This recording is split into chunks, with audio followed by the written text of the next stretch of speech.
Di sebuah desa kecil yang dikelilingi hutan lebat, hiduplah sebuah keluarga kecil yang bahagia. Ayah, ibu, dan putri mereka yang baru berusia 5 tahun, bernama Alina. Suatu hari mereka memutuskan untuk berlibur melewati hutan tua yang terkenal dengan keindahan alamnya, tetapi juga menyimpan banyak misteri. Saat mobil mereka melintasi jalan berkelok di tengah hutan, hujan deras turun tiba-tiba, membuat jalanan licin. Dalam sekejap, mobil tergelincir dan menabrak pohon besar di tepi jurang. Kecelakaan itu tragis. Ayah dan ibu Alina meninggal di tempat, sementara Alina terlempar keluar dari mobil, jatuh ke dalam semak-semak, tak sadarkan diri. Ketika malam turun dan hutan menjadi sunyi, seekor singa jantan tua yang biasa dijuluki Raja Hutan oleh para penghuni hutan mendekati tempat kecelakaan. Ia mencium bau darah dan tangisan samar dari seorang anak kecil. Tapi alih-alih memangsa naluri keayahan dalam dirinya yang pernah kehilangan anak-anaknya karena pemburu muncul kuat.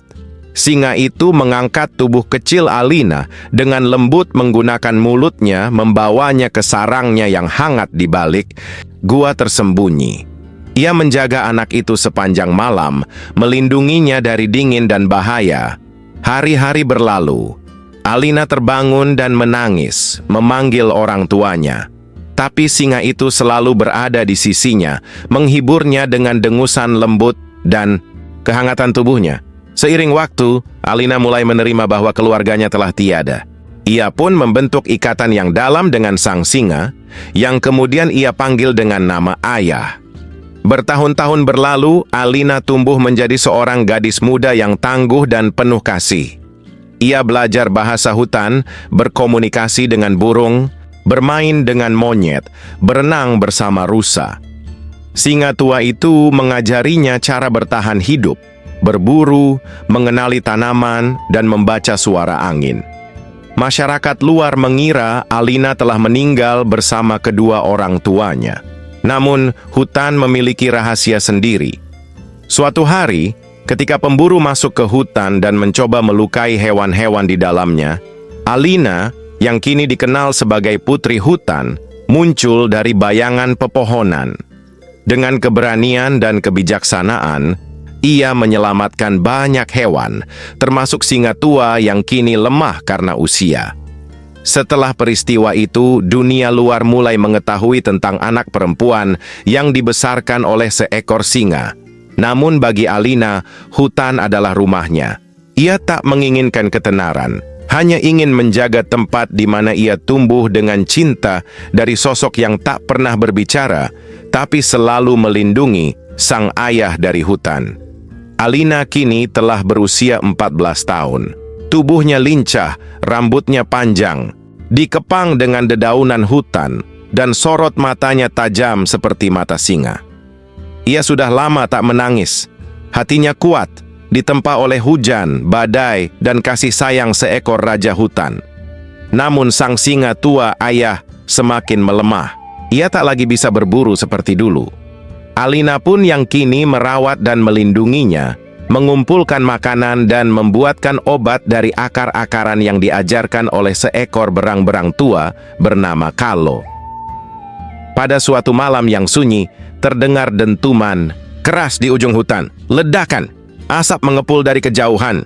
Alina melompat ke atas pohon dan melihat cahaya aneh menembus langit. Kamp pemburu baru telah didirikan. Mereka datang dengan mesin-mesin besar, membawa senapan dan gergaji untuk membuka lahan. "Ayah," bisiknya pelan sambil menatap sang singa tua yang berbaring lemah. "Aku harus melindungi hutan ini, seperti dulu ayah melindungiku." Keesokan harinya, Alina turun ke tepi hutan. Ia mengamati manusia-manusia itu dari balik semak. Mereka tertawa sambil menyalakan api, memamerkan kulit hewan yang mereka dapatkan. Alina marah, tapi ia juga bingung. Ia masih memiliki darah manusia. Ia tak tahu apakah ia bisa bicara dengan mereka, atau apakah mereka akan menerimanya.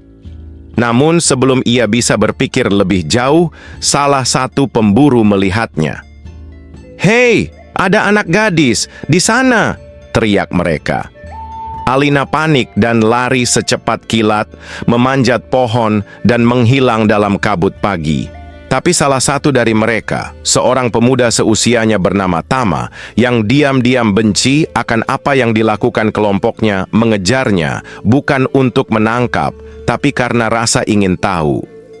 Saat Alina terpojok di tebing kecil, Tama justru menurunkan senjatanya. "Aku tidak akan menyakitimu. Kamu tinggal di sini?" Alina menatapnya dalam-dalam.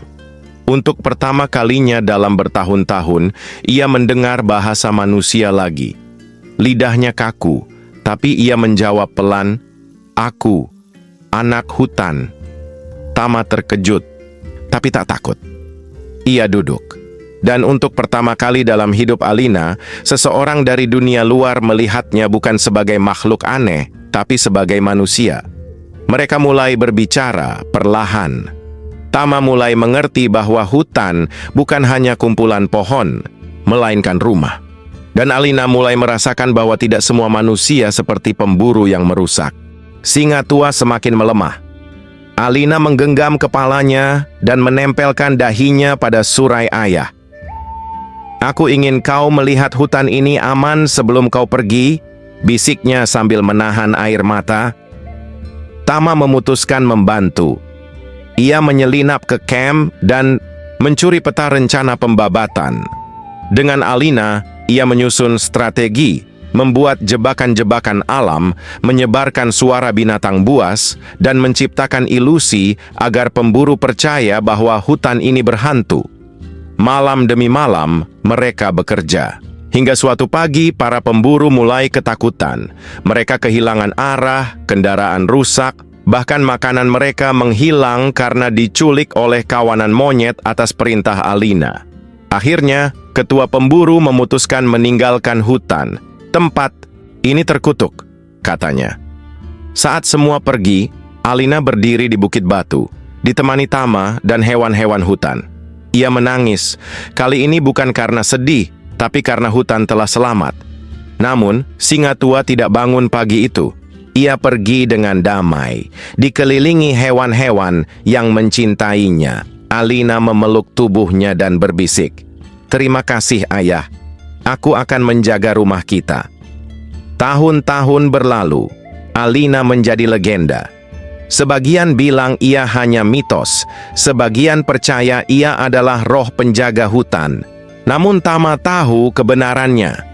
Ia sering kembali ke tepi hutan, meletakkan bunga, menulis buku tentang hutan, dan memperjuangkan pelestarian alam. Dan di tengah hutan yang rimbun, jika kamu berjalan cukup jauh dan diam mendengarkan, kau mungkin mendengar suara tawa gadis muda dan langkah kaki seekor singa yang tak terlihat, berjaga selamanya. Setelah kepergian sang singa tua, Alina mengadakan sebuah upacara hutan. Ia duduk di tengah lingkaran hewan-hewan, memetik daun-daun tertentu yang hanya digunakan dalam upacara sakral. Di atas batu besar, ia menggambar simbol singa dengan darah buah dan tanah liat merah, tanda bahwa roh pelindung hutan telah pergi dan kini harus ada yang menggantikannya. Semua hewan diam. Bahkan angin pun seolah berhenti berbisik. Alina berdiri dengan wajah yang kini lebih dewasa dan mata penuh keyakinan.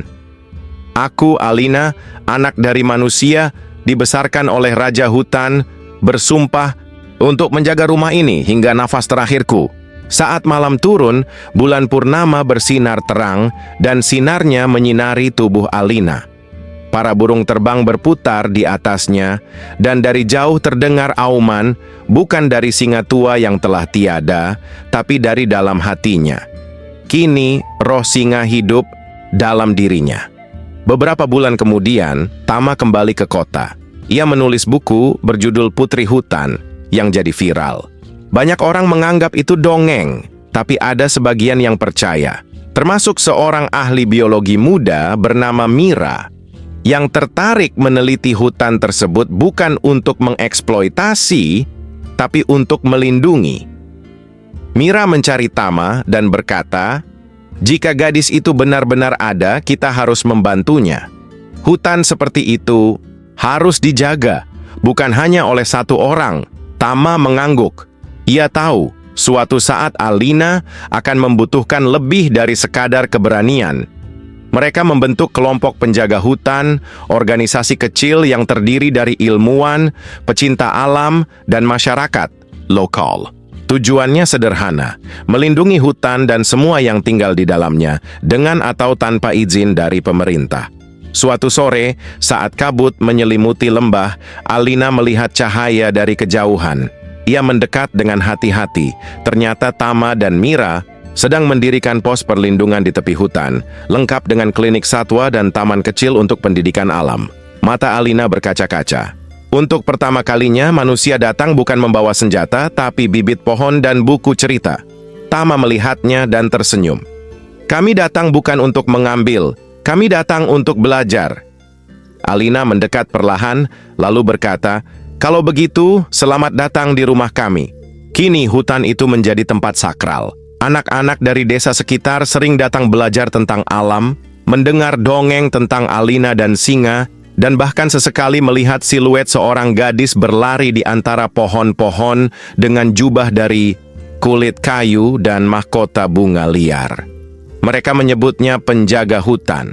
Dan di dalam gua tempat singa tua pernah tidur, kini berdiri sebuah ukiran batu. Singa besar berdiri megah di samping sosok gadis muda bersama selamanya menjaga hutan dari kegelapan.